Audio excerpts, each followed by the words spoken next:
What's up, everybody, and welcome back to the channel and another challenge video. Today, I just want to know, can the Houston Astros win a game against Mike Fiers, the great Mike Fiers, the hated, dominant Mike Fiers, Mr. I'm going to shave a Cinnabon swirl on my face Mike Fiers, without stealing signs? Now, you might ask, Josh, how are you going to do that? Well, after I pick out some dope uniforms. Alright, those look good. If we're going to beat the Astros, we have to look sexy.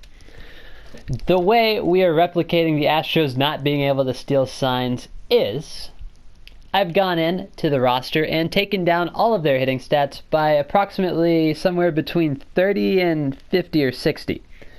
I've done this for all of the yellow ones, so basically contact, power, and vision. And some players I didn't touch vision, like Yuli Gurriel still has massive vision because I forgot. Josh Reddick's vision actually didn't touch very much. Same with Tony Kemp. Tony Kemp was just terrible. This is actually not too far away from what Tony Kemp is in real life, shockingly. And he had a pretty massive role here on the Astros. But anyway, we're going to see if the Astros can score some runs and have effective offense without stealing signs off of Captain Monkey Tail Beard Mike Fiers. So, if you guys go on to enjoy the video, make sure to leave a like and subscribe and all that good stuff. And yeah, let's get into it. 103 and 59. Without stealing signs, what they'd be like worse. Wow, good one, Josh. So, unfortunately, part of this video we still have to hit, kind of. So, I'll probably fast forward that unless something phenomenal happens. Alright, here we go. Mike Fiers is finally on the mound. And we want to get through the game and not really allow any hits, like every good pitcher, but now it might actually be possible because the Astros aren't going to be able to steal our signs. There will be no banging on top of the trash can or bat rack or dugout by Astros. There might be some banging by fans, if you know what I mean. How? I understand. Professional baseball player. If you could just strike out for the purposes of the video, that would be very, very kind of you.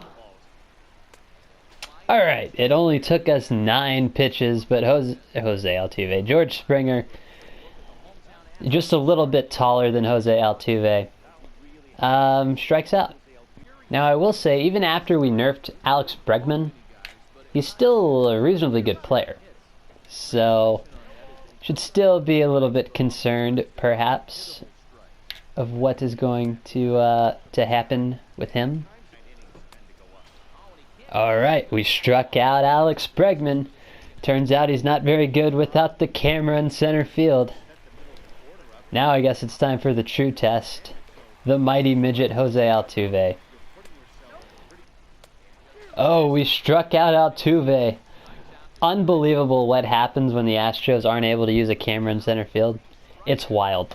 It's almost like everybody's on fair playing ground. That's crazy how that works. Alright, it is time for the second inning now. Can Carlos Correa come up with a big time knock to get his Astros on the board here in the second inning against a dominant Mike Fiers? He puts it in play, and you know what? For the Astros, that is progress. Michael Brantley puts one in play that was in danger of being a hit. So far we've learned. Correa and Brantley are the 2 best players on the Astros as far as hitting goes without technology. I didn't realize Tyler White was so good till I was editing the rosters to make them more realistic to how they would actually be in real life. You know, if the Astros weren't dirty cheaters. And Tyler White is surprisingly pretty good. I don't feel like, and I don't go out of my way to watch Astros games, but he's shockingly pretty good. Reddick has resorted to bunting. This is what the Astros are now. A team that is trying to break up a no-hitter in the third with a bunt. Shout out to Josh Reddick. Chirinos gets a hit. That makes sense because he just got to their team pretty recently. Just this year. So the technology hasn't fully engrossed in his normal style of play at this point. Because he's a Ranger. We all know the Rangers don't cheat. Because if you were going to cheat, you would cheat and win a lot of games. The Rangers don't win a lot of games. So even if they are cheating, they need to do it better. I think that's pretty safe to say. Come at me, Alex. You know, in a very real sense, and this is being in all seriousness, I think Alex Bregman established himself this postseason as maybe the best player to ever wear number 2 inside a Yankee Stadium. I think that's, I mean, ever. Like, the best number 2 to ever play in Yankee Stadium. I don't feel like I'm missing anyone on that list. Yeah, I can't think of anyone that wore number 2. Even if he did, he must not have been very good. Especially in the postseason, I feel like. Because if anyone was wearing number 2, I just feel like they're always overrated in the postseason. And their glove is overrated. And sure, number 2s, you know, they can win gold gloves, but no number 2 has ever been a great fielder, especially inside a Yankee Stadium. It's just, you know, wearing number 2, it inflates what everybody thinks about you. Alright, we scored another run, somehow. I wasn't really paying attention. I batted the first 3 innings, and then I was like, oh, you know what? I'm an idiot. I can just simulate. So I've been doing that for the last 2 innings. But we scored a run, and I have no idea how. And I'm not interested enough to look into it. They're still kind of putting the ball in play. Nothing's really been hit hard.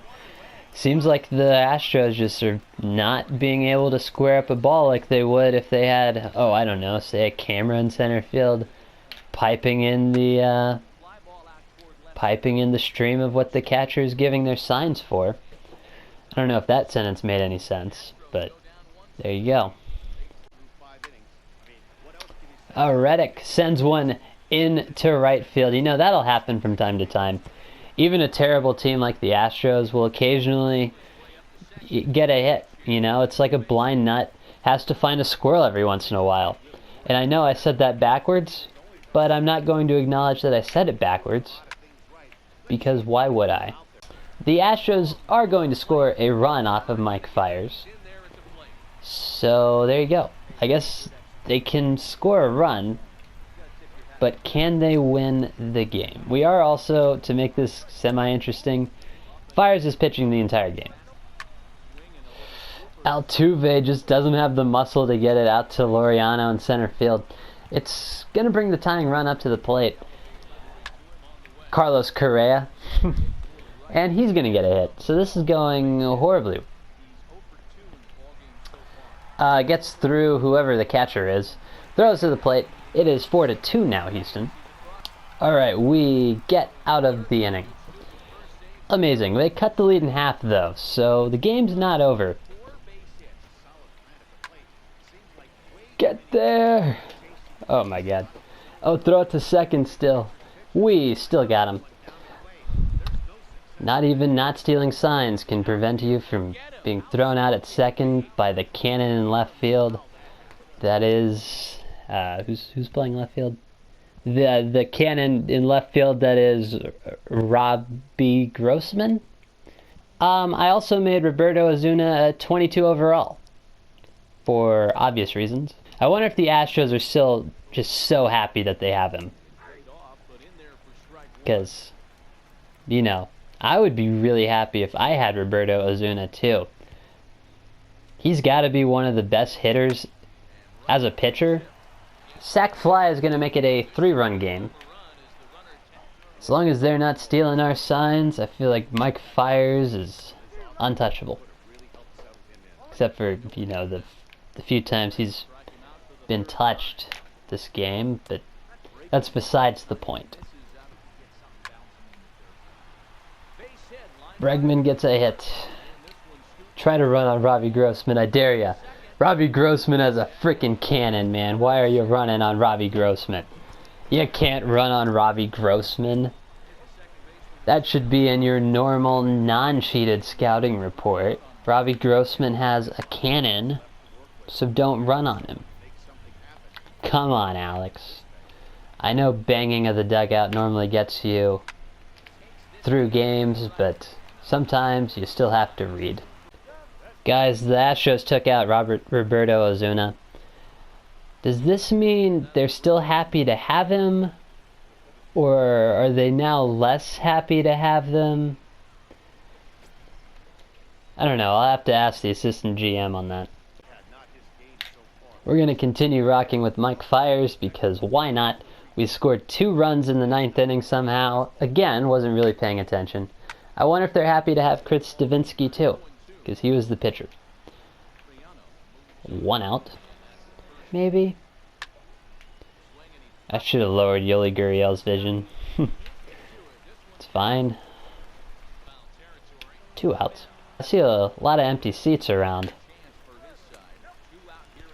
It's a good thing Robinson Chirinos didn't say anything about how the fan base reacts when the team is losing. You know, empty seats say a lot about the fan base. Is what Robinson Chirinos maybe would have said if he wasn't thinking, but he was. So Robinson Chirinos didn't make any comments about open seats at the end of blowout games. It's strange. Speak of Captain Empty Chair, here he is. Fly ball into right, Steven Piscotty makes the play to end the game and prove once and for all the Astros cannot win without cameras helping their cause. Marcus Semien is very glad to finally be on a level playing field with them, both on the field and in center field, where there used to be a hill, but they leveled it, so now it's literally and figuratively perhaps a level playing field, and it's good. It's good. You like to see it. Mike Fiers dominates with 11 strikeouts. I have one more thing I want to see, and then other than that, it's going to be it. So just hang on for 1 second. So we're going to simulate an entire season with this roster. Somehow, I don't know how, they are not the worst ranked. Who is worse? It's not Miami. Did I make a roster change that... Who's worse? How is it even possible? The Angels are worse? That's right, the Angels are worse. Okay, we'll go and do it. Alright, the Astros finished 63-99 without any cheating or funny business or anything like that. Now, they still had all of their pitching, which I think carried them for a lot of these games. As you can see, 2-1, 1-0, 3-1. They did have a few games, though, where they scored a lot of runs for some reason. They won a game 10-5 and a game 9-5. They won a game 11-10 back here. It was pretty wild. So they did beat the Baltimore Orioles somehow. So even the Astros are better than the Orioles when they don't cheat. The Orioles, I guess, are just that bad. That's pretty much going to do it for the video, guys. Make sure to hit like and subscribe if you enjoyed it. And, yeah, we'll see what happens next year. Maybe they'll be better without, or worse. We won't know. Maybe the Astros will be completely different next year.